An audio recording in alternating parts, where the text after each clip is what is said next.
Welcome to NNF After Dark. Before we get started with the episode, I just wanted to kind of point out a couple things that are going to happen in this episode. This is a very important story about Nick and Sean and their adoption process and a lot of the things that they went through. There are some trigger warnings in there, which Chris is going to kind of touch on in his opening monologue. But the music in this episode, I picked out that were important to Nick and his family. Music is a little bit different. I hope you enjoy this episode of NNF After Dark.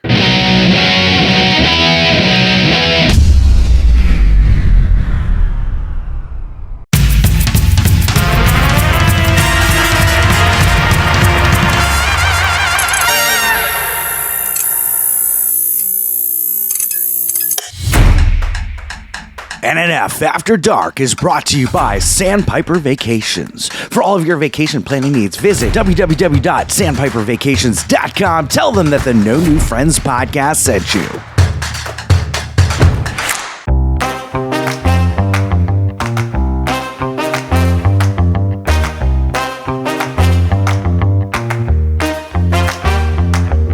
Welcome to NNF After Dark. Chris is going to take you through the highlights of the previous episode and maybe even say some bad words, plus celebrity interviews and much, much more. And now, here he is, the scumbag reselling hoarder himself, Chris Yob. Welcome to No New Friends After Dark. I'm your host, Chris. I'm alongside here with Scott from the No New Friends podcast. Here we go. I always have to say that. This is the No New Friends podcast. I know, but like, where else are you from? Like, Florida. I guess people would know who you are if they're listening to this podcast. I'm here with everybody's favorite Scott, and I'm also here with everybody's favorite Nick from Sandpiper Vacations. You know what I love? Go ahead. No, you go ahead. You know what I love? No, you go ahead. Okay. You know what I love about listening to you host this show, especially your intro? Is when I hear it, I can hear your smile because you've got this really big grin, and you can hear it in your intro. I could picture your face and everything when you smile. Or when you I just get so happy that you're trusting me to actually host anything. It takes a lot, and I drink a lot to trust you. I know. And I try to forget that you're drunk while I do this, but well, anyway, I just wanted to wish everybody a happy Mental Health Awareness Month to all who celebrate. How do you celebrate Mental Health Awareness Month? Is it happy mental health wow, I can't even talk because of all the medicine that I'm on.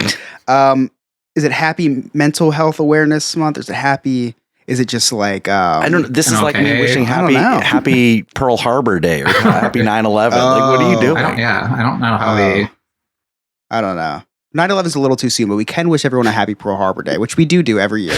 Like I untastefully joked before, this is Mental Health Awareness Month, and I can joke about that. You can't, unless you're dealing with something like I am. Well, I deal with you every day, so I can joke about it by proxy. Yeah. So Scott has a mental illness by association, right. So that's fine.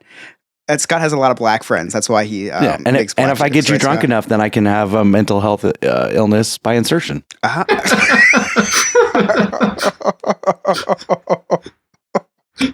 Alex, I wasn't ready for that one. Cut that out, Alex. So before we get started with this episode, I do want to put a disclaimer to our listeners that this is going to be a deep episode. This is going to be such a deep episode, and not the deep that you're used to when listening to the New Friends podcast. Or maybe not the deep that Nick is used to. Maybe. Yeah. I don't know. I'm not sure. Size matters. So I guess I do know. So we're going to get deep. We're going to be talking about Nick's story. This is going to be all about Nick tonight. Nick's been through a lot, and that's why we are doing this episode. It's Mental Health Awareness Month. I do want to do a disclaimer to Scott as well. Scott would not recommend doing Scott summaries tonight. So put down the pen. Oh, I already have one written. All right. Hey, well, maybe put down the pen for now. Yeah. Because I'll cancel you if you do Scott summaries. So anyway, mental health, super important topic to all of us for different reasons. Whether it's us going through something, a loved one that we know going through something, it's all important and has impacted us in different ways. So May is a really important month. I think it's probably why my birthday's in May, is because of my mental illness. And Kanye West is also born in May, so take that as you will. So May just might be a weird month, but it's an important month nonetheless. One of my ways for helping my mental health, if you will, was deleting Facebook from my phone. I'm on here for too long. It's deteriorating me mentally. I'm sitting here for hours scrolling, being jealous about this person or that person and getting mad at this person. It's just like, let me just take it off my phone. So by doing that, I actually miss some important stuff. Exactly what I'm about to talk about. I go on my computer and I'm scrolling through, and Nick actually had a really nice post. I wish all Facebook posts were actual sentimental and meant something instead of where they're eating dinner at or what movie they're watching. Remy. So, so I'm scrolling through, and Nick had this really brave post.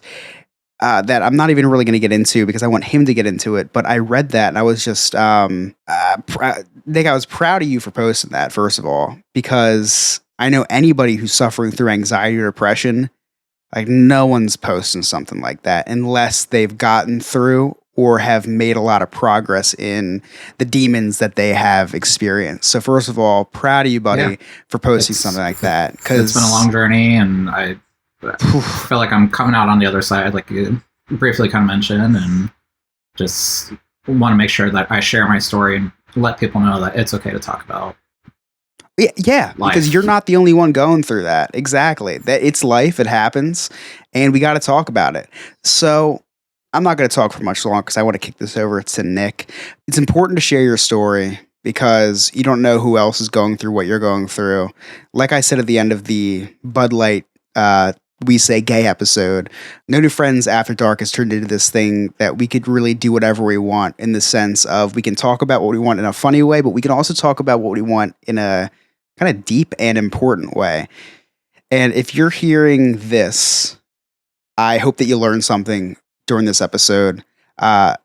We have talked about the struggles that Nick as a gay man has gone through, but we never really talked about what we're going to talk about tonight. So I think it's going to be a really big learning experience. I don't know about you, Scott. I think Scott knows a little bit more about Nick's story. I know nothing about this, about what he's about to say. So I am very eager to learn because I want to be able to help understand, just so I can, because obviously if you're going through this, there's thousands, if not tens of thousands, if not hundreds of thousands of other people who are going through the same exact journey that you are. So without any further ado, Nick, I would love you to tell your story of the adoption process as a gay man. Or I guess gay women go through this as well. In general. So please. In general, adoption. So I know we've touched on that topic a little bit on the previous episode about adoption. So in Ohio, we worked with a private adoption agency here, where they worked with birth moms located here in Ohio. So we went in knowing that we were going to have a newborn baby that was going to be born somewhere in Ohio, hopefully. And so we started our process in June of 2016 is when Sean and I went to our first class. We had, I think, 3 classes maybe, and then had to do home studies and all this other bullcrap. Nick, we're gonna stop you along this story because we're gonna have a lot of questions. You said class. Yes. Please elaborate on what kind of class is this? Mandatory? Is this optional? And Scott, if you want to piggyback real quick before you get into the class. So this is after gay marriage was legalized. So when we first started, so it's 2016. And when we first started, our class took place, I think, about 2-3 weeks before gay marriage was actually passed. Process. We had filled out paperwork to basically sign up for the class and pay money into the agency and everything, which I'm not going to talk finances whatsoever because you can't put a penny on your child. Right. So. Yeah, sure. Now, legalization of gay marriage, was the process similar, or do you know? Okay. Yeah, nothing really changed in that aspect of anything passing. The only thing that's kind of came out from it was we were both legally allowed to have our names on that birth certificate. So Okay, so that was the big Right. change after the and that's legalization. the thing too Okay. that we, I guess, learned from adoption. So she has essentially 2 birth certificates. One she had from the hospital from when she was born to that Mhm. birth mother, and then basically once after we finalized the adoption, 6 months later we got another one that had our Gotcha. name. So we're legally her parents on birth certificate. So this is June of 2016 when you started the Mhm. process, Yeah. correct? You said June? Okay. All right. So you go to these classes. Are these mandatory Yep. classes or these optional Yeah, classes? so- They're mandatory for when you want to adopt. Yeah, so for adoption, there's a lot of mandatory legal things that you have to go through.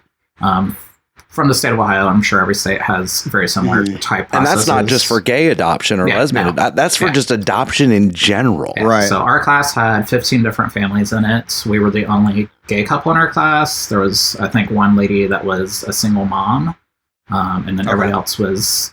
And it was a learning process for us too, because we're like, why are you guys here? You guys can make babies.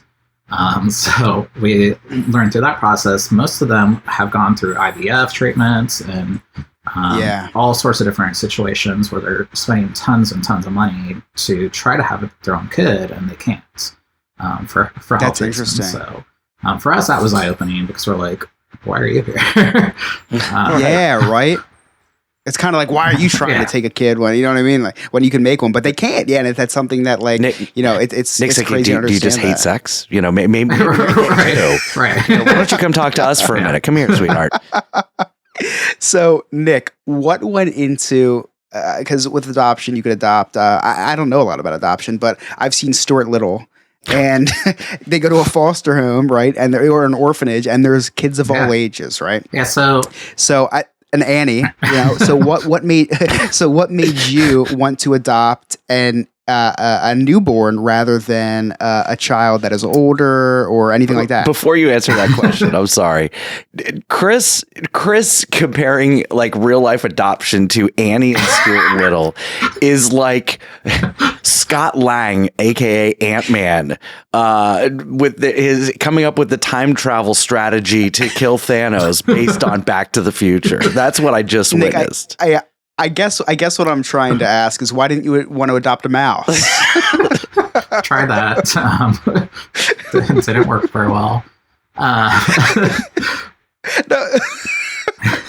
But seriously, so what goes into like okay, so you can adopt a child, or you can adopt a newborn. What goes there's into all that sorts of process? different things that we could have done. We could have done surrogacy, which some of our friends have gone that route as well too. And come to find out, surrogacy is about the cost of a new house. My goodness. It's an insane amount of money, but our friends have done it, and actually our best friends have 2 kids from surrogacy, and very amazing to see that process and how our processes are different. We also could have went the foster to adoption type route. Where we could have gotten a newborn. It could have been a kid that was a little bit older. I know when we first talked, Sean was like, "Oh, it'd be awesome to have like a 9-year-old kid that loves video games and nerd stuff." And I was like, "Yeah, sounds cool." I'm sure he was pushing for that. Well, it sounds pretty cool for you, but Yeah. knowing our schedules that we were working with, we knew we wouldn't be able to be the best parents to somebody in the foster care system. Gotcha. Mentally, I would have not been able to handle it. I've seen too many horror stories with fostering. I know Sean had some friends that had kids in their house with them for 2 years. They were in the process of about to adopt, and somebody else from that family came in and adopted those kids. So Yeah, it's good. It's good, obviously, that those kids stay in the family, but they also have a family that they lived with for 2 years. So heartbreaking. Yeah. So 7 years. Sorry, Sean said they were with them for 7 years. 7 years. Wow. That makes it even tougher. That system is unfortunately broken, and it's a struggle. And you see so many stories with it. It's a hard one.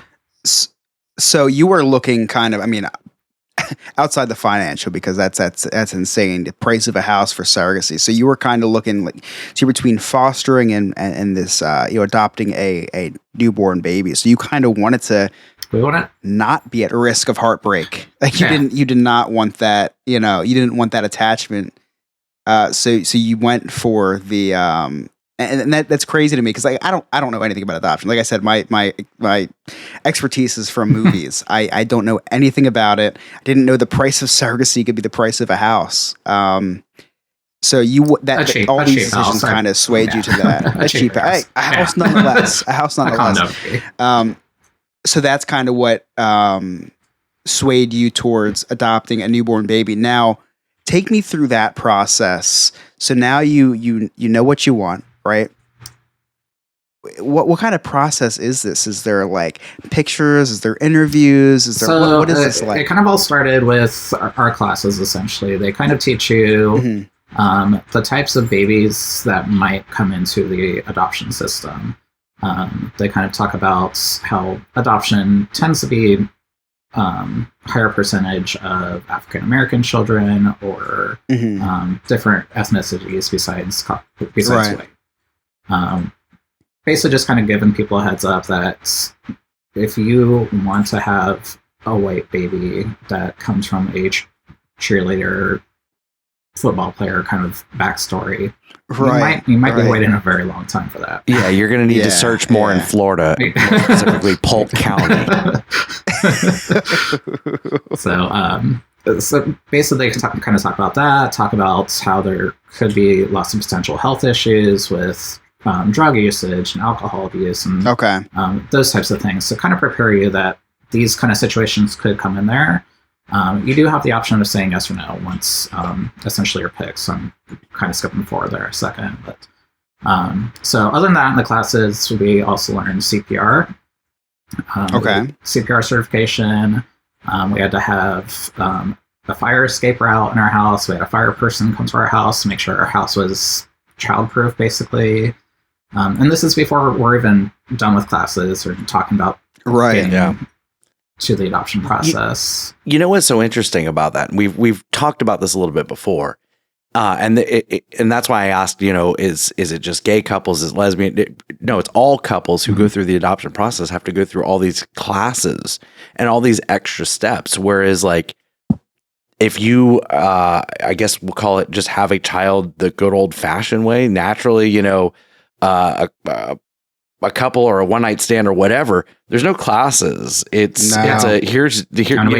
diaper training 9 months classes. Later, I remember us putting on practice diapers on babies. They teach us swaddling, like all the things that parents wish they knew. Right. I mean, and they do offer classes when you're expecting, but it's not mandatory. Yeah. It's recommended and optional. But like, I remember the only class that I went to was Lamaze, and I slept through most of it. So after the classes, we met with our social worker that comes to our house once a month. Real quick, Sean in text, and if you're new to the podcast, Sean is Nick's husband. Sean says that that your all's escape plan was drawn with a Crayola crayon with stick figures and was still valid. Yep. Yeah. Yeah. The crazy things we're like, why do I do this? I never understood the whole fire escape plan. Like, find the closest store. Like, if you don't know how to get out of the house, that's a worse problem than coming up with a fire escape plan. But I might fake an adoption. Not like I don't want to adopt a kid, but I might fake sign up that I want to adopt a kid just so I can take these classes. You can take these classes if you're an expected parent anyway, and they're probably free. Because we'll talk after the podcast. We had to pay money for the adoption classes. And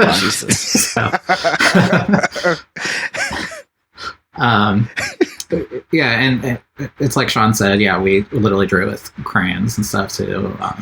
Afterwards we met with our social worker, came to our house and everything. Mm-hmm. We finalized all of our paperwork. We had to do background checks and I think fingerprints and God knows what else we did.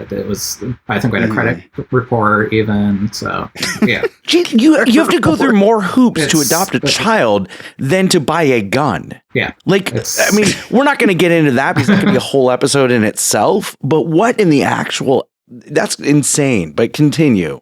You can't say the word insane in the mental health episode. That's just ludicrous to me. You can, Scott. It's just insensitive. Okay. That's ludicrous to me. You do all that. So this whole process, since we started our very first class to the time that we went to where our profile is live. So what that means is we created a profile, 4-page pamphlet, and they also had like a little website with a profile that we had to create to talk about ourselves, who we are, Right. what our story is, and what we represent. And these profiles would go out to expectant birth mothers. Usually give them like 10 profiles to choose from.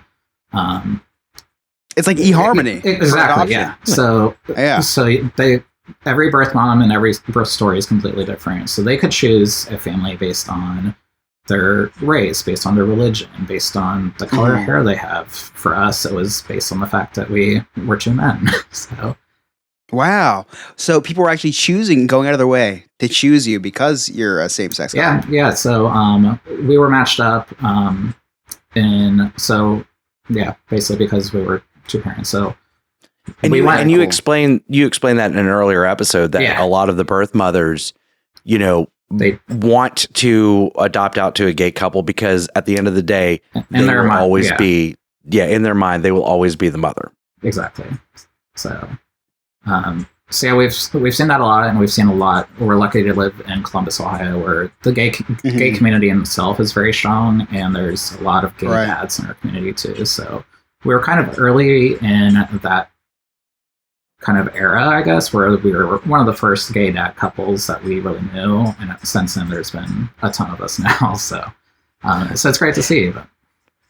Now, Nick, if you don't mind me asking, so did the ethnicity of the child ever matter to you and Sean? Like, was that ever? No, that's one thing we really talked about was ethnicity was never an issue. So one thing I guess I forgot to mention is you get basically, I think it was probably like a 6-page piece of paper with check boxes on it that says, I'm okay with a baby that is black. I'm okay with a baby that's Asian. I'm okay with a boy, a girl, this, that. If the birth mom did marijuana, if the birth mom drank. So there's literally a checklist of things that says I'm comfortable with a baby that might have these scenarios.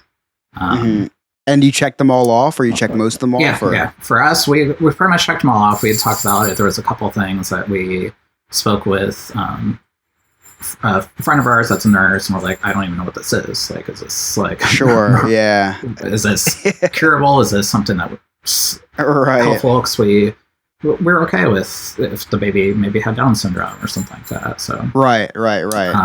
Which is it's really cool because I almost feel like you welcomed a child that might be a minority, because you guys, like both of you, like, what it's like.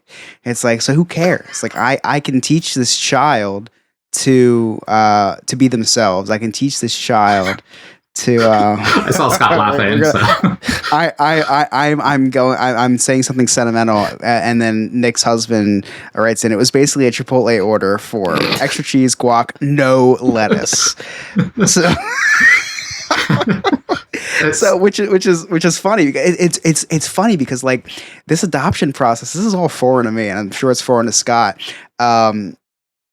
Although I think Scott's trying to adopt me, but we'll talk about that later. So I think it's foreign to both of us. So it's like, it's funny. Like, so like I'm just thinking like again, movies, like, you were just showing pictures, like, hey, you like this one, you like that one. Since you're talking about it too, it brought back an amazing memory that I'll never forget too. So I remember we were telling our family that we were going to go through the adoption process and all that, and we're talking to my grandma, who was 92 at the time. She's actually 90. She just turned 97, I think. Like, I did see pictures on Facebook. Crazy that she's alive. So she was born in the Netherlands. She's always been the most supportive grandma. My grandpa that passed away a couple years ago was supportive as well too, to us being a gay couple. That's awesome. I remember her saying, like, do you care what ethnicity or what color the baby is? And we're like, no, we're open to anything. She's like, that's awesome. She's like, I told her about the check boxes. She's like, I think there shouldn't be check boxes for race. She's like, they should just say human being. Wow. And for her, and she was how old? 92 to say that, like, wow. Definitely not from Florida. Right. That's so cool. yeah, so have that openness for us, like, is amazing. So, and I'm sure you and Sean, like, I don't give a shit. Like just give me, like, I just want a baby. Like, I don't care. Like he's like your grandmother said, like, I just want a human being. I don't like you know what I mean? Like, everyone's a human being. And you know, I'm skipping backwards a little bit, and it'll make more sense when I say what I'm going to say, because we haven't talked about your coming out, which will be a whole nother episode at some point, because I'm looking forward to diving into that a little bit. Pride Month. But I'm sure, like, at the point where I don't want to assume that I know how your family was with everything, but it was like, okay, if you're accepting a gay family member, it doesn't matter what race this next child, or what situation, or whatever this next child is. It's just like, right, like, who cares? Love is love. Cares? You know, it is the point that I was trying to get at. You know, I don't know. I guess we're telling this story out of order, but it is what it is. Here we are. I think me and Scott tell this story the best. Well, I'm kind of all over the board with it, because it's like I'm all over the board just because it's happened 7 years ago now. So I'm like, what happened when? So to me, no, Nick, you're doing a great job. I'm making fun of me and Scott. Yeah, the best storytelling to me is, I love, like, Lost, when they do flashbacks. Yeah. And that's kind of what we're doing. Like, we haven't even addressed the coming out, but that'll be, like, down the road. That'll be a flashback. Yeah. Spoiler alert, we're telling the story out of order. Spoiler, yeah. Nick is gay. Super gay. So basically, this process, they teach us in our classes that once we get to what they call being live, so our profile goes live once we pass our home study and everything. So our home study went live in November of 2016. So that's almost 6 months after we started our first class. Mm-hmm. Math is hard. Sorry. Like, maybe around there. I'm not going to fact check you on it. So basically, once you go live, they kind of said, like, the waiting period could be up to maybe 2 years. So it could be 2 years before we even get matched up with somebody who might be pregnant. So we went in knowing that it could be a while wait. You just kind of sit there for a while and just kind of wait. You're like, am I going to get a call? Am I going to get email or anything? They basically tell you to keep moving on with your life, keep continuing, keep vacationing.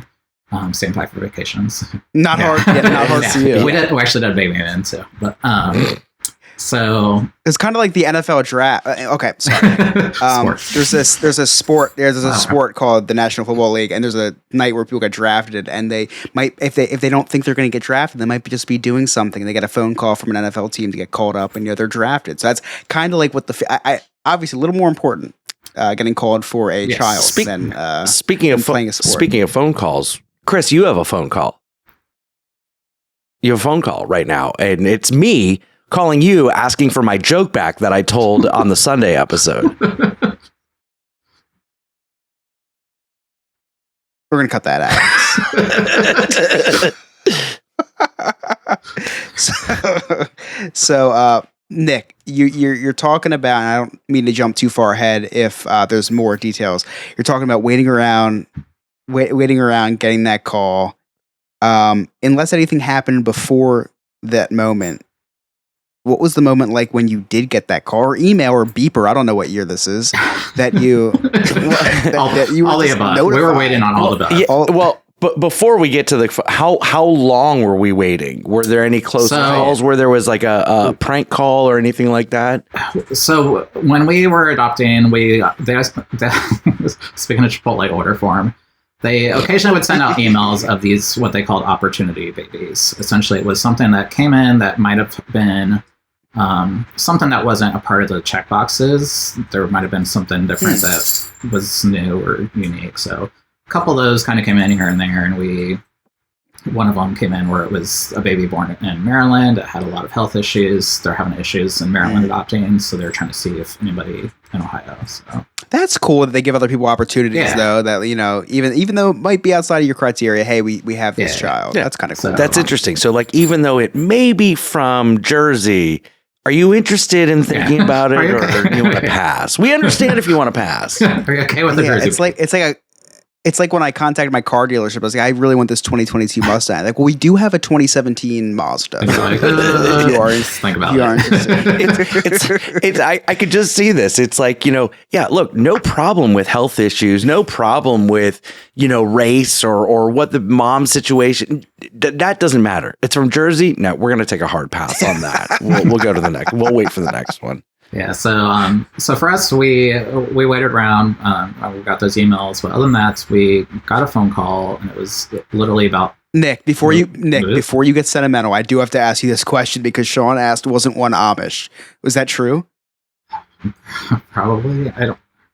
There was a Mennonite. I really wanted to know. There was a Mennonite there we family. go. I remember. Because that was something that I really wanted to know a little bit more about.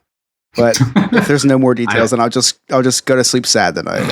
Like, was the baby born with a beard? If it was Amish, and, Yeah, I'm very. I have Amish stories, but that that'll be another day. That'll be for another time. Okay, so you finally we finally got a phone call, and they called me. It was about 9 months after we went live in November. Very realistic. Yeah, very random. That's like very fitting. That's very fitting. Yeah. They probably do it on purpose. So basically got a call. The mom was, I think she was 5 months pregnant at the time. And I literally was about to hop on an airplane. I was waiting in line to board an airplane as I get this call. Sean's not with me. And the agency calls. They're like, the birth mom wants to meet with you guys. She wants to see if you guys are a good fit, essentially. So I immediately hung up from them. I called Sean real fast. I was like, you need to call our social worker. I have to hop on a plane. I can't talk. I'll call you on my layover. Right. So I remember calling him on my layover in like Minnesota or something, somewhere random. And basically we scheduled a time to go meet up with this birth mom in Cleveland area. So we went and had lunch with her. Found out that she was I think, like I said, like 5 months pregnant. Found out kind of her story. I'm not going to go into too much details about her story of why she is choosing adoption, but did find out later on that she was having some health issues. She had what's called preeclampsia. What is that, Nick? It's very common in pregnancy, I believe. Yeah, it's very common. She had a lot of fluid in the body, so it made her look like she was 10 months pregnant, and she was only like 5 months pregnant. So met up with her. We were expecting due date was November. We're like, oh, perfect. We got some time. So met up with her for that. We went up to, I think, 1 or 2 ultrasounds, check on baby and everything. Everything was looking amazing. So Nick, you get invited to these? Yeah. So, and like I said, every birth story is different. She wanted an open adoption, so we wanted an open adoption, but we're comfortable with whatever the birth mom wanted. Yeah. So explain open adoption, please, because I really have it's changed a lot over the years. So it used to be that pretty much adoptions were closed, where the birth parents had no contact. They didn't really know anything about who that baby was getting adopted to, essentially. Okay. A lot of times nowadays, they kind of said that adoption is more open adoption just because it's easier to find people, essentially. Yeah, so she wanted a relationship with you and Sean, essentially. Kind of a relationship, more so just continue seeing pictures and stuff like that. Yeah. Gotcha, okay. Chris, essentially what a closed adoption is once it's all done, the file is closed, sealed. There's no way to find out who the birth... there is a way, but it's extremely difficult to find out who the birth parents are. Yeah, it's like not until the kids are like 18, they can find out. Right. Okay. Whereas an open adoption is, very early on, they have the discussion with the kid. Hey, you're adopted, and then there is that there can be that relationship with. And this is a legal thing. I would assume like this is something that like it's just the way that the adoption is processed. Out of respect, right, Nick? Yeah. I just. Okay, and I'm seriously asking all this because I'm very ignorant to this. No, and there's a lot to it, and even with an open adoption, so we legally were obligated to once any parent basically goes through adoption, they legally have to submit pictures once a month to the agency, and then that agency either sends the pictures to the birth parents if they say yes, I want the pictures, or it just stays in a file until the birth parents maybe 18 years later might want to see those pictures. Okay, gotcha. Or in Okay. our case, we since we had open adoption, we could send pictures and everything directly to that birth mom. So Gotcha. Okay. yeah. So open relationship. I mean, open relationship. Open. Was that a essentially, Freudian slip? A Freudian slip. Open adoption Emily. essentially just like open adoption is essentially just like I don't know, more of an intimate adoption than a closed one. I feel like I don't know. I would just get a better. I don't know. Yeah, it's kind of like I like that idea. Yeah, it's kind of like an extended family to look at it, and that's how we wanted Yeah, it because it's very we cool. knew that she was going to have siblings kind of out there, Sure. and possibly have questions down the road as well too. If there could be health questions down the road, so that's the good thing about it. Right. Open adoption, And that's a big Yeah. thing. It makes it easier to find out more health history, more family history, but then also it makes it easier for the child to be able to, when they start getting curious, hey, I want to meet my birth mom, it makes it a lot easier for that to happen. Yeah. And it does have to be, both parties have to be comfortable with it, because there's a lot of adoptive families that may not be comfortable with the child finding their birth parents. But Sure. again, that's, it's, and I've never gone through this, but I'm sure that for the child, that could lead to more mental health issues down the road. Like, I need to know this You never person. I know. need to know either why they put me up for adoption, or I just want to know them, and and somebody like myself that suffers from anxiety and stuff too, I think about those questions that she's going to have in the future. So, Right. Yeah. Yeah, You understand, So I mean, yeah. we kind of pre-asked some questions as well too in the hospital, and when we were in those initial interviews of different things about family and stuff like that. So, and even the birth mom provided us with a little pamphlet of like her favorite color and her favorite music and stuff at the time. So it's really cool that we could have those things too. So that even if the birth mom didn't want to have an open adoption, every adoptive parent gets a little pamphlets about whatever information is going to happen. So Nick, just to remind everybody, because we got a little bit sidetracked, where are we in the timeline? She's 5 months pregnant at this point? Yeah, so probably around May or June, I think. Okay. 2016. Yeah. Okay. So, I guess just kind of jumping ahead to when we got the phone call. So, my birthday was in September, and we went out one night and got a little intoxicated. And, good for you. Yeah. And then Sean was getting text messages in the middle of the night. Actually, we were getting group messages, but I was passed out. But Sean was getting text messages that she thought she was going to labor, and this is in September, and the baby's not. And how far along is she? So she was at this 32 weeks. Okay. So, that's early. So that's about about 40 6 to 8 weeks early. Yeah, so 40 weeks is term, right? Yeah. And how far is she from you? Just for probably about it was probably about a 2.5 hour drive. Okay. So up to Cleveland area from Columbus. So Gotcha. So we found out she was in a lot of pain. So Sean was still in communication the next morning, and she went to the hospital. That hospital, since she was early, sent her to a children's specialty hospital up in Cleveland. So Rainbow Babies and Children. From there, we drove up and spent the night not knowing what was going to happen, if she was going to have the baby or if they're going to try to prolong as long as possible. So they decided that night that they wanted to do schedule a C-section for the next day. So September 24th, we had a baby. So Sean was actually in the room when she was born, because she was C-section. They only let one person in there instead of having two.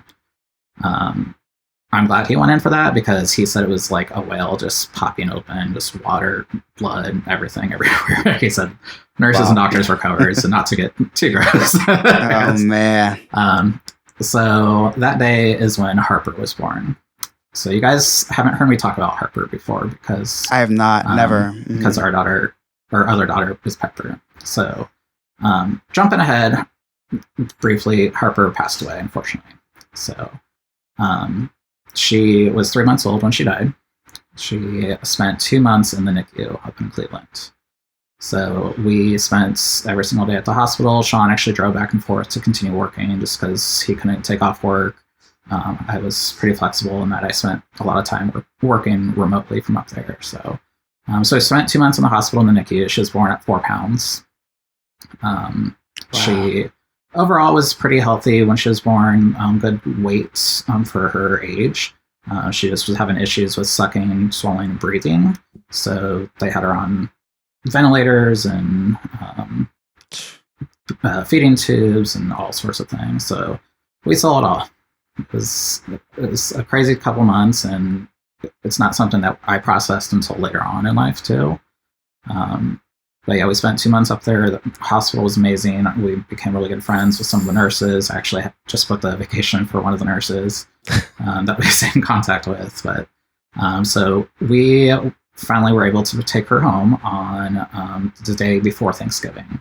So it was a very special day for us, obviously, to come home with the baby. I think she was about 6 pounds at the time that we got released from the hospital. So we had her home for about a month and a half. And unfortunately, on New Year's Eve, we woke up and she was not breathing anymore. So we knew that she still had some health issues when we came home, and unfortunately would spit up through her nose, and unfortunately got down to her lungs. So, oh my goodness. So as I mentioned, we did the CPR classes, and it's not something I ever thought I would do. I remember doing that class, and I'm like, I don't want to be here. I'm never going to have to do CPR, and unfortunately, I did. Well, Yeah.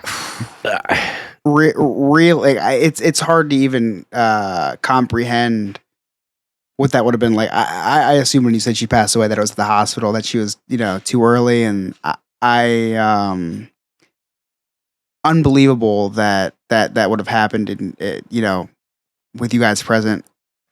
First of all, this is something super, super heavy, and thank you so much for talking about this, because you were not the first person to go through this, and you were not the last person to go through this. And I hope that someone listening never has to go through this, but if they do, you're not alone. Nick, oh my gosh. From the bottom of my heart, first of all, I'm so sorry that this happened to you. This process that you described was grueling as it is, and then to hear that you have to go through something like this is just. I hope I never will be able to understand this, and it's just like incomprehensible to me that I'm not even a father, and I know I will be one day. But even as someone who's not a father, it's just like just hearing you going through that is just like I wouldn't wish my worst enemy to have to go through something like that. And the fact that you can put on a smile every day, make me laugh, it's just like I'm just super proud of and I hope to get more into your journey in our next segment. But yeah, it's like I'm proud of you that you've gotten this far, because that's just like hard to even listen to, let alone experience that, And for us, like after all that happened, obviously we're in shock and stuff, and we I remember something that the doctor told me in the hospital, because when we were in the emergency room, it was just everything else was a blur. But the one thing I remember her saying is, you couldn't have done anything differently. You did everything the right way. So we knew she had issues, unfortunately, and we went in knowing that, and we came out better people from the loss. Sean and I actually grew stronger together. And our motto that we've kept from everything is something that Dory from Finding Nemo said, is just keep swimming. Yeah. So we got that tattooed on us now. And that's amazing. I if correct me if I'm wrong. You said she passed away on New Year's Eve. Mm-hmm. So 2016. You had her at home from November to New Year's Eve. What I think is really neat, and what I think you really celebrate, is you've got some Christmas pictures with Harper that I believe you shared this past year, and this was the first time that I learned about all this. And I think it's really cool that it's really neat that you got that time And again, I'm going to say things that I can't even comprehend what you've got. Wow. I can't even comprehend what you've gone through. But it's thank you for sharing those pictures with us and with your friends on Facebook, because I know that that's got to be difficult. And that's amazing that you have those. And, just thank you. Thank you. Yeah, it's one of those things that it's hard because I've met so many people in my life the past 6.5 years since she passed away, and she's still always a part of our story. It's something we think about every day. We think about her every single day. There's not a moment that goes by, and it's hard to meet new people and become really good friends with people like you guys and have you not know the story. So we like to continue sharing it, and we bring some light to it too. We like to try to spin it as positive as possible. Because, like I said, we had those memories, and so lucky that we were at the hospital to be there with everything and spend Thanksgiving Day, bring her home Thanksgiving, the day before Thanksgiving, which is amazing. Hearing the words that there's nothing else you could have done, I'm sure was, hate to use the word of relief, but somewhat of a relief. I'm just such a firm believer of everything happens for a reason. And in a situation like that, when you know there's nothing you could have done, nothing Sean could have done, nothing anyone could have done to prevent something like that from happening, the experience that you've gone through from that, the hardships that you've gone through from that, the bond that you and Sean have gotten because of that, and then what we're going to be talking about in our next segment, the beautiful, beautiful life that you have created. You can attribute that all to Harper. And I think that is I think that's, it's pretty cool that that little piece of Harper lives with you and LaShawn and your daughter every day. And when we come back, I want to get more into the happy ending that you and Sean had, and what you how you two grew and created this beautiful family. So Nick, thank you for sharing this super hard part of your life. Cannot wait to touch on the happiness that you share with me a lot, because I see it on Facebook. I can't wait for you to share it with the rest of our listeners. So this is No New Friends After Dark. We'll be right back. Normally, right about now, you'd be hearing a commercial for Sandpiper Vacation. I just didn't feel it appropriate to put commercials in here. However, in the beginning of segment 3, you're going to hear Nick talk about Ronald McDonald House and what they're doing with them. So real quick, I wanted to play a very, very short ad for Ronald McDonald House. Also, in the episode description, we're going to have a link if you'd like to make donations to the Ronald McDonald House in Harper's name. Nick's going to try to get that to me. If not, just follow Sandpiper Vacations on Facebook. From the moment we opened our first Ronald McDonald House, we saw a need. It wasn't just sick children who required care. Their families did too. And so it began. The Family-Centered Care Ronald McDonald House Charities facilitates and supports throughout the world care that keeps families together and involved. Care that provides respite without leaving the hospital. Care that brings basic health care to children and families in underserved communities. Today, our programs and services offer care and comfort to millions of families across the globe. Yet, the need continues, and Ronald McDonald House Charities will be there. Because when a child is sick, the greatest gift we can give is the love and strength of family.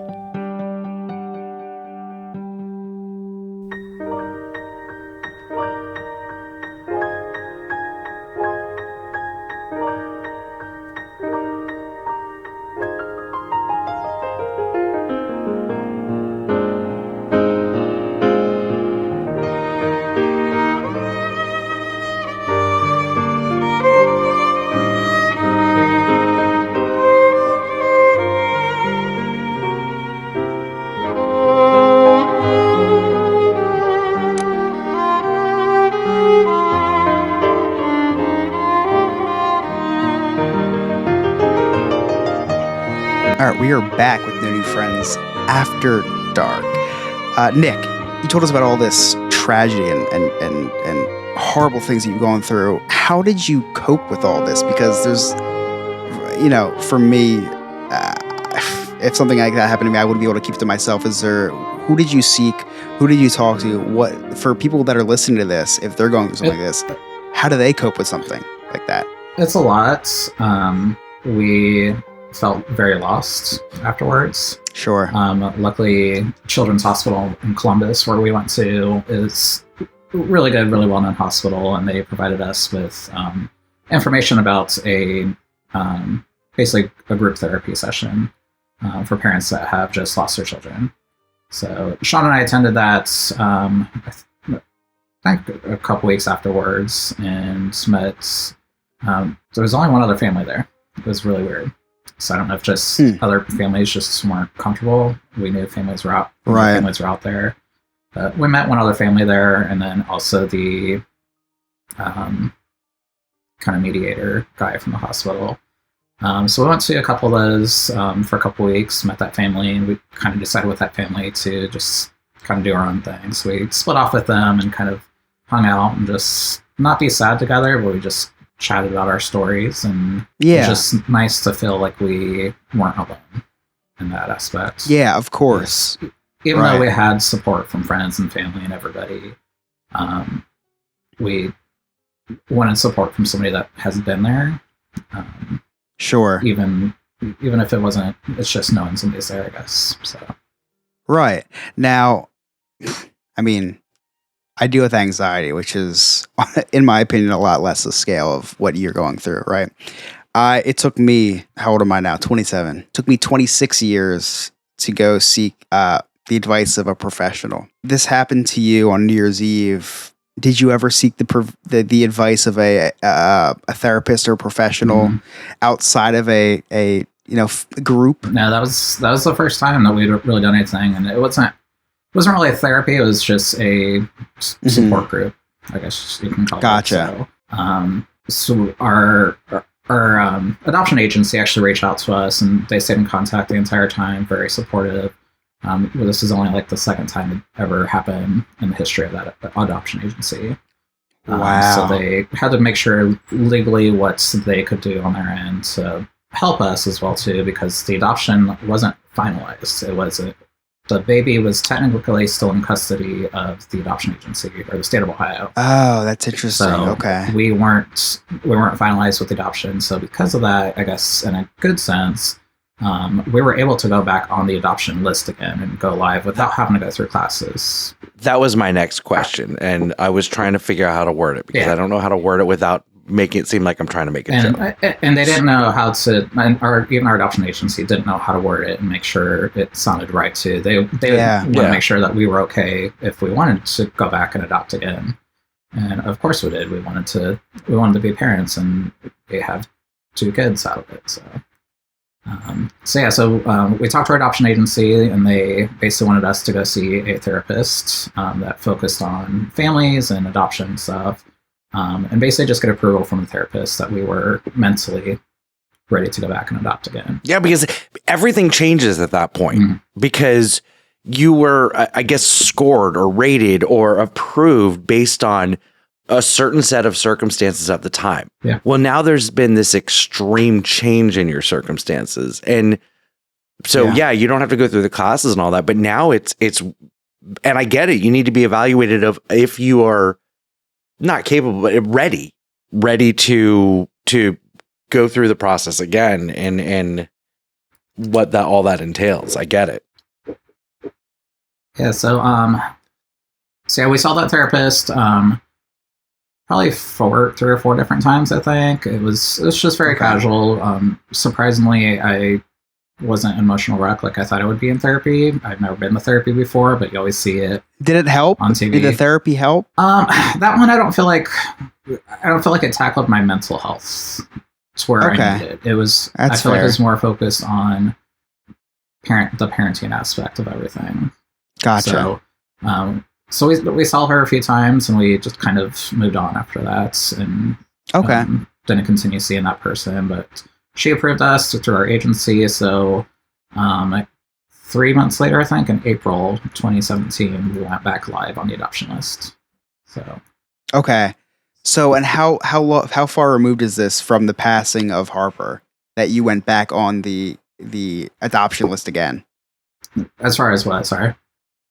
How far removed was this from the passing of Harper? Like, how many months was this? So this was 4 months basically after she passed. Okay, so it's like it's kind of like you and Sean, like, you know, you just want a child, and it's even through this hardship, it's like I said, everything happens for a reason, because I can't wait for you to get to the happy part, because I love when you share photos of your family and videos of your family. So you're back on the list a little over 4 months. Take me through that. So yeah, where does it go? Where yeah, are it's we going like now? we kind of want to go back on the list somewhat quickly, just because we knew it could be another 2 years. Right. We don't want to try right. waiting longer. We're like, we have time to cope and heal and move forward. So we went back on that list thinking it was going to be 2 years. We're expecting 2 to 3 years. 3 months later, we got a phone call. Wow. So this time they actually called Sean first. And he got the phone call. I think he was at work that day, and I was at home taking a nap, of course. So because of my mental health, I do take naps a lot. He called me, I think, 12 times, and I didn't answer. But finally I called him back, and he's like frantic and freaking out and everything. But this time we're matched up with a birth mom. This was Piper's birth mom. So she was, I believe, about the same. I think the pregnancy, she was about the same length of time that Harper was in her pregnancy. That's just probably 4 or 5 months along. So still somewhat early. She was due in November, which is crazy because Harper was supposed to be born in November. Now, Nick, what are the emotions like when you get this? Are you excited, scared, nervous, or a little bit of each? Or were you kind of confident? Like, were you just kind of like, this is going to work? Yeah, I think we knew it was the right moment. I know you keep saying everything happens for a reason. And for me, I know, like Brian said, I didn't feel that sometimes. Especially in that moment when that happened, why is this happening? Right. Looking forward now, I used to hate that term, and I like it in a sense because I've found that comfort and found the positivity of that side of that phrase, that everything does happen for a reason. I felt like I felt like it was a good sign for us. I mean, obviously, looking at her now, we got this. It's weird to think about. If we wouldn't have lost Harper, we wouldn't have gotten Piper. And looking at Piper now, she's the most amazing child. She was the most amazing baby. And I'm sorry to all the parents out there, but she slept through the night when she was a week old. Wow. Yeah. Wow, you son of a bitch. So, in a sense, we're blessed with this amazing, healthy baby. So Piper, like I said, we went to the adoption. Again, we had an amazing open adoption. We still have an open adoption with her birth mom. She was born in November, very healthy. We were there for the birth of it. So it was pretty awesome to be there for that. So Piper's mom also had 2 kids at the time, which was, for me, I think it was hard to see the kids and not fully understand. 'Cause the son was, I think 3 at the time, and the daughter was 7. So the 7-year-old understood what was happening, and it was very hard, I think, on her. But the son didn't know what was going on. So. Correct me if I'm wrong. They do get together. Did I see some pictures of them? Yeah, so we just got back together and saw them about 2 months ago now, I think. So it had been a while since we'd seen them, since before COVID. Just unfortunately timing and schedules didn't work out. So Piper was born up in Salinas, which is another 2 hours away on the other side of the state of Ohio. Gotcha. But, we're up there for that. One of the crazy things that happened with that adoption is we did have a slight scare. Really? So in Ohio, the birth mom has 72 hours to terminate her rights. So the birth mom left the hospital after 48 hours, I think. So we stayed at the hospital for the next 24 hours with the baby. We got a phone call from our social worker about 3 hours before she was supposed to sign the papers and saying, I hope you're sitting down. So here we are freaking out. Basically, the birth mom changed her mind and she wanted to take Piper home, is what we heard. And our social worker told us 99% of the time, basically, any baby that goes home with the birth mom doesn't get adopted back out. So here we are having another downfall in life, having another crazy moment. So from there, we went to my parents' house, which is about an hour away, to stay the night because we were told that the birth mom basically wanted to take the baby home for a couple days and just see if she could do it or not. Right. We weren't expecting anything to happen, but we did get a phone call 2 days later and ready to sign those papers and ready to take Piper home. Jeez. Wow. What a miracle. Jeez. So, but what a mind fuck for you guys. So yeah. And, so and as Sean said, we drank a lot of tequila. We were very messed up in the mind. We didn't know what to expect. Oh my and God. at that point, we had so much family reaching out to us because they knew that we had a baby that was born, and they're like waiting. And we didn't want to say anything. Goodness. So sure. And that's the thing, like with social media too. It's like people knew, but they didn't know the whole story. Right. And this is not going to sound the right way, but I don't. Obviously, the death of a person, the loss of a person, is worse than anything. But at least then you have closure. Mm-hmm. This, and I'm not talking about it just as a person, but just, for your own situation, being left in the balance there, just being left in limbo. You're on this high of, seeing her at the hospital. She's born. She's going to be ours. And then, well, just kidding. Maybe not. But maybe, but maybe not. It was like another death, but like of a relationship, like of a potential relationship. Oh my and God. Unfortunately, in adoption, that actually happens quite a bit, where there are failed adoptions. Our best friend, they have a son now, Ezra, that was born 6 months after Piper, or 5 months, and they had 2 failed adoptions before Ezra. So basically, they had to mourn that loss. I can't even imagine. Getting matched up with a birth mom, where they're excited. They're like, "Oh, we're gonna have a baby. We're gonna have a baby," and then nothing. So absolutely, I'm starting to think that maybe the surrogate with the mortgage or whatever, maybe mentally the better way to go. Jesus, that's a lot of work too. It's a lot of ups and downs and roller coaster of emotion. So it's crazy. So in Chris's world, you just sing a couple songs. And then, bam, there's an adoption, or you that's it. Race around the city in a little mouse car, and bam, there's an adoption. Mm-hmm. But it's so many. That's all. It could be, it could not be. You never Daddy know. Warbucks comes in, and that's it. And Yeah. that's it. Occasionally, you're set for life. Yeah. Occasionally, you have to deal with an evil plot from a cute blonde with a hotel name and the brother. Or a cat. There's Or a cat. fun song hawk. about a street where it's easy, and then there's a Always. scam. Yeah. yeah, It's tomorrow. I love you tomorrow type stuff. And you and your anytime. So before something that's kind of clicked with us, and we started seeing, and we still see like signs every now and then that everything happens for a reason. The first thing that kind of clicked for us, obviously, is that the birth mom was pregnant around the same time. She was due same time Harper was supposed to be born. We took Harper home from the hospital the day before Thanksgiving.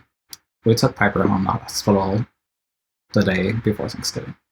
Wow. Actually, well, from her birth mom's house, but yeah. And see, I don't want to sound insensitive by saying everything happens for a reason. I don't mean that at all for anybody at home who might think that. Some things just don't make sense.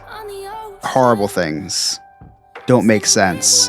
And that's kind of my coping mechanism is, you know what, this is happening for a reason. Everything happens for a reason.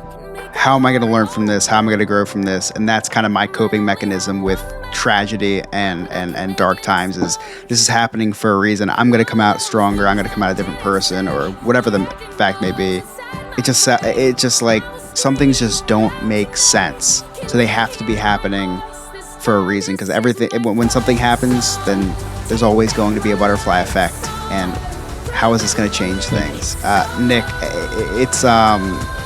I am so sorry for the tragedy and the trauma that you've been through, but I am so happy that whatever happened led you to where you are today, because you have the most beautiful family in Sean and Piper, especially Sean. And I tell you what, man, pulling back the curtain, you and Sean both sent a video of Piper dancing to the No New Friends intro song for the live stream, and I'm just like, she's the coolest little girl. Yeah, I'm gonna watch that like a million times. She's the happiest kid. She's been such a blessing in her life. And how old is she now, Nick? 5 going on 15. Of course, she is like. I said in the beginning of this episode, I deleted Facebook from my phone because it's just like all bullshit. Seeing you post pictures like on cruises with Piper and stuff, that's some of the posts that I can't wait to see it. I'm going through those 30 photos that you put up, because she is just a ball of sunshine. And I know if she's brightening my day, that she is just like such a positive, just in your and Sean's life as well. And it just makes me so happy knowing that both of you have come so far from horrible things. I mean, we've talked about all the horrible things you have to endure on a daily basis, let alone this huge traumatic event that you both have been through. The fact that you ended up in the situation that you're in with a beautiful daughter and a beautiful family, I am so happy for you that you were able to achieve something that you probably never thought was possible at some points. Yeah, I mean, like I said on a previous podcast, like as gay guys, I never thought we were going to be parents. And the fact that we have an angel watching over us and Piper now, it's amazing. This is No New Friends Podcast After Dark. We will be right back.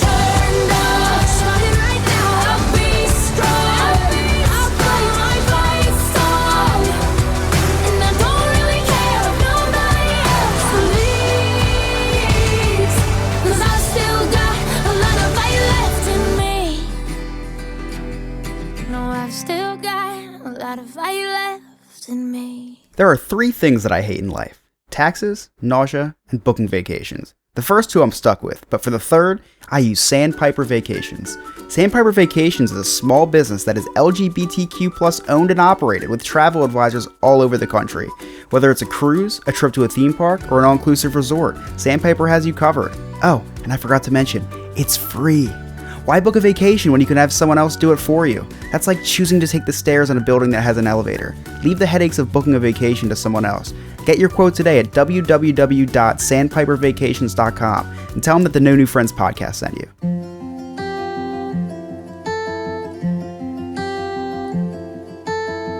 I've been dreaming, friendly faces. I've got so much time to kill.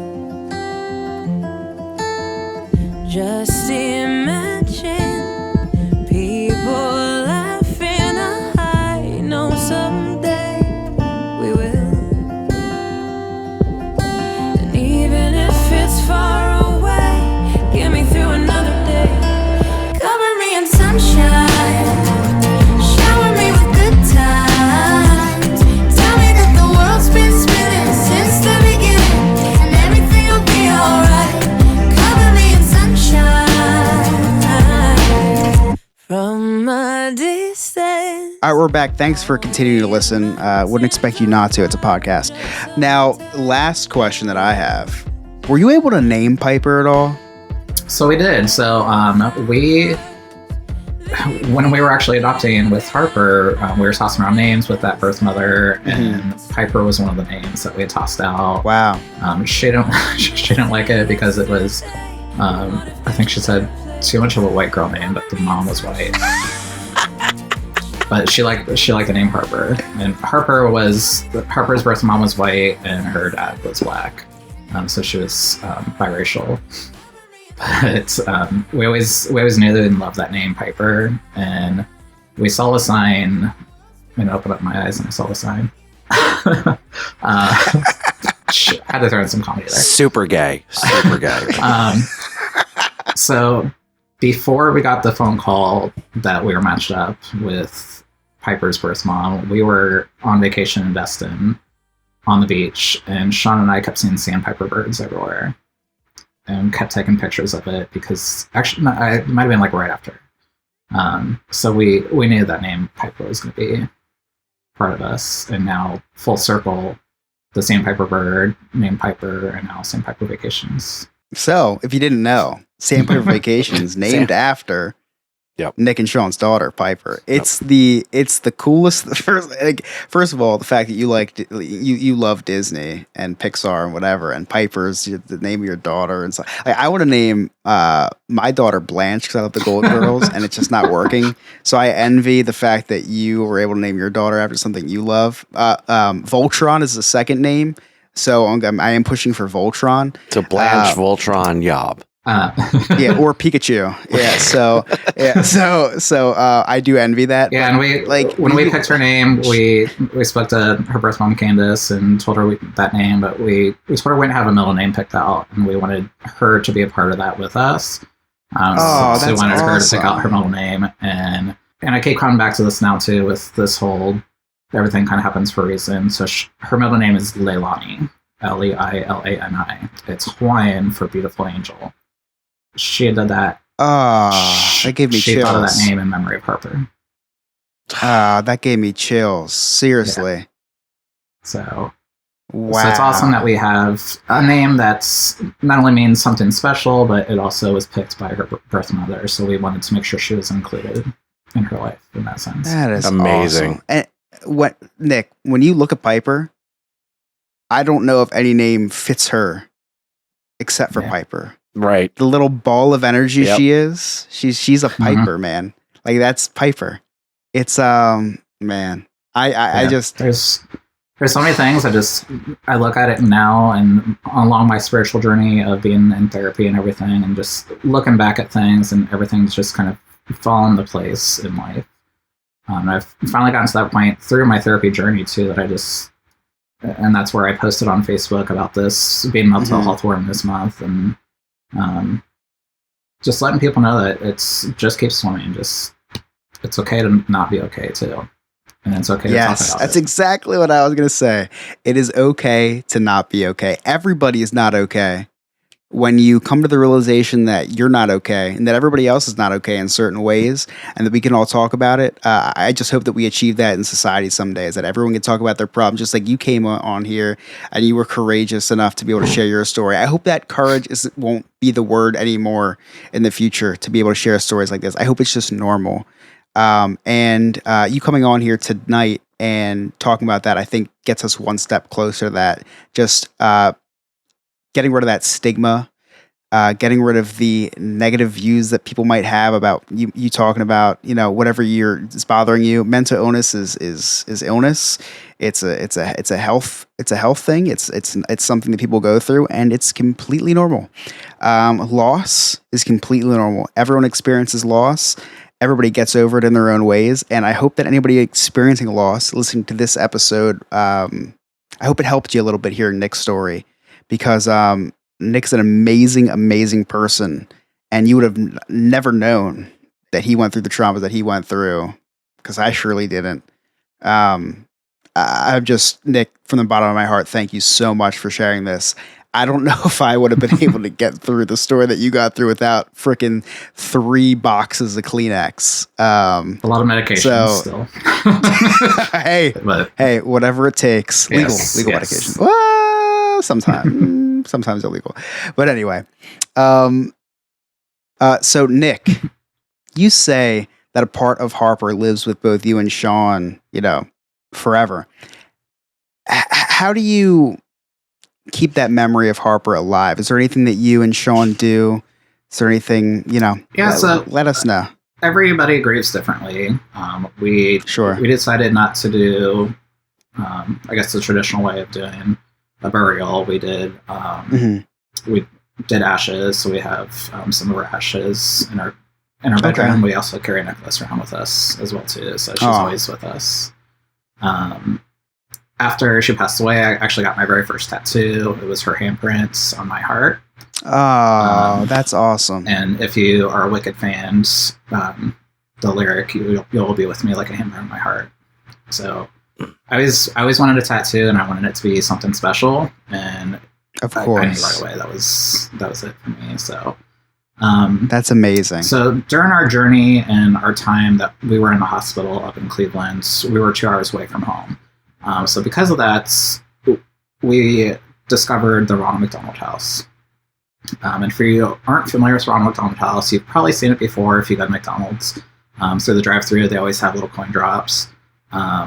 So Ronald McDonald House is, a lot of hospitals have these houses essentially that people can stay at for free or for a small fee to stay at while their children are in the hospital away from home. So we were very lucky to stay in Ronald McDonald House in Cleveland, where we had a room for 60 nights. So, oh, wow. So because of that, we wanted to continue her legacy of just bringing smile and joy. And because the Ronald McDonald House gave so much back to us by allowing us to stay at the hospital that much and not having to pay out of pocket, we give back to Ronald McDonald House. Yeah, so Ronald McDonald House in Cleveland, we felt fairly highly of that charity, so we want to make sure we give back. So every year for Harper's birthday, we go to the Ronald McDonald House in Columbus and make a birthday dinner for the families that are staying at the house. My gosh. So, wow. Yeah, so the house here, the house in Columbus, the Ronald McDonald House, is the largest in the country. They're actually building more rooms now. So every year we do her birthday there, so we make a birthday dinner because lots of businesses will come in every night to make dinner, breakfast, lunch, and dinner for families that are staying at the house to not have to worry about paying to go out to eat every night or do DoorDash or come back from the hospital late. So that way there's a nice fresh meal. So we love making a nice home cooked style meal for that and have a birthday cake as well too. That is amazing. Yeah, and then also at the house too, each room can be adopted. So we adopt a room every single year in her name. So we have a little plaque with her name on it, and donate $1,000 a year to Ronald McDonald House to help families that are going through kind of similar process of staying in hospitals. There's families we met there coming from North Carolina or New Jersey to Columbus to the hospital and need a place to stay. So we love being able to give back in that aspect and continuing her legacy by keeping her memory alive there. That's amazing. Wow. That's amazing. That is so cool that you're able to do that. It's hard to put into words how amazing that is.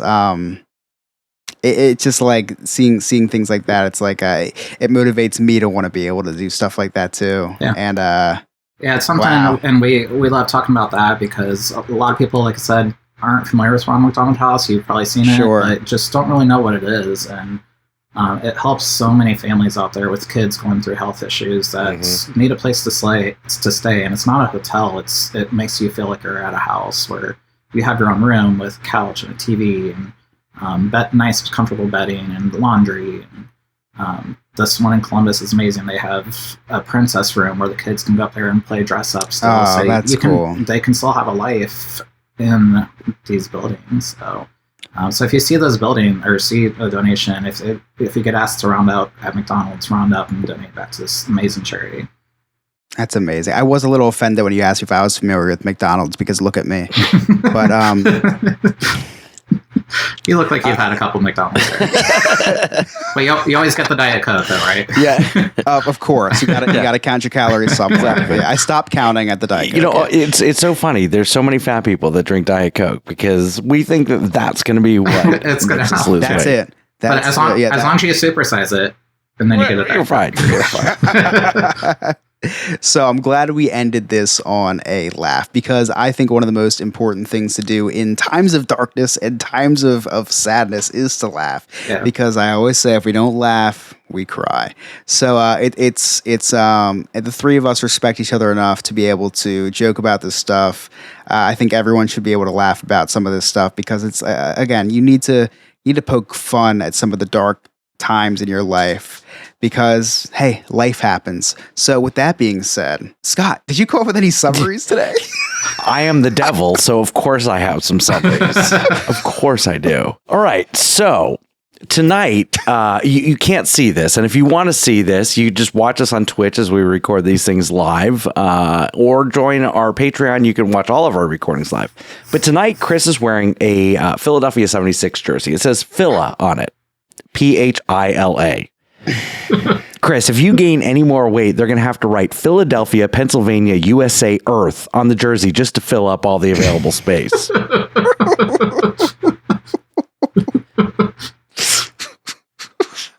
Every week, Chris gets gayer and gayer.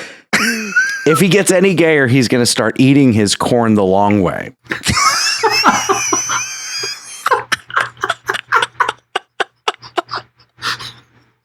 Nick talked about him and Sean wanting to adopt a 9-year-old kid that was into nerdy stuff. So pretty much you wanted to adopt Chris. So Chris, Nick. Sean would be definitely, if you're up for adoption, Sean's on it. Yeah, exactly. Okay, here's the borderline things. Nick, This wasn't borderline yet. Nick made friends with a NICU nurse who he then sold a vacation to. That's like me having you both pour out your darkest experiences in mental health for hashtag content. I knew we were here for more than just a good reason. Nick said due to his mental health, he takes a lot of naps. Chris also sleeps till 3 p.m. Guys, I sleep a ton as well. I'm not depressed. I'm just lazy as fuck.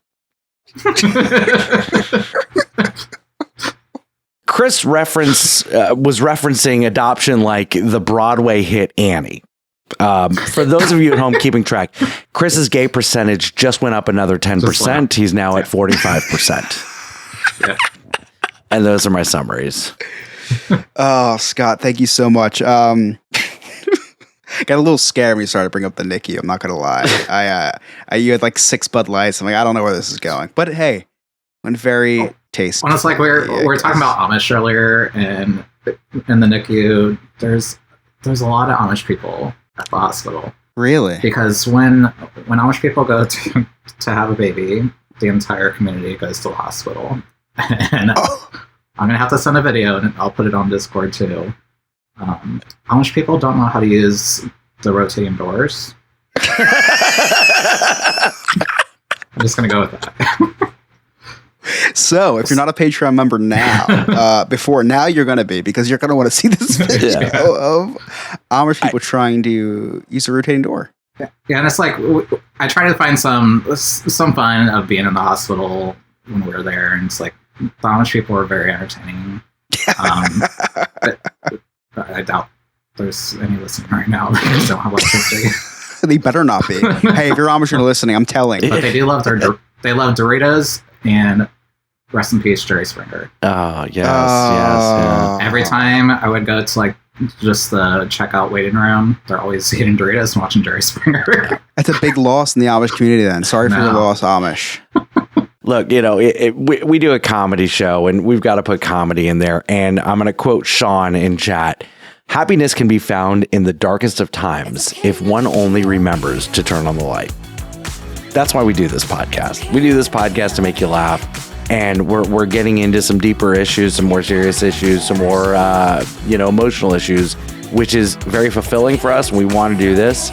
But at the end of the day, we're still going to try to make you laugh. Anybody listening to this, I hope that it helped you a little bit. If you or anybody you know are suffering through anything that Nick might have described, anything in that same realm, please talk to someone, whether it's a friend, family member, therapist. Just talk to somebody. I'm sure they can help you. Today is May, the beginning of Mental Health Awareness Month.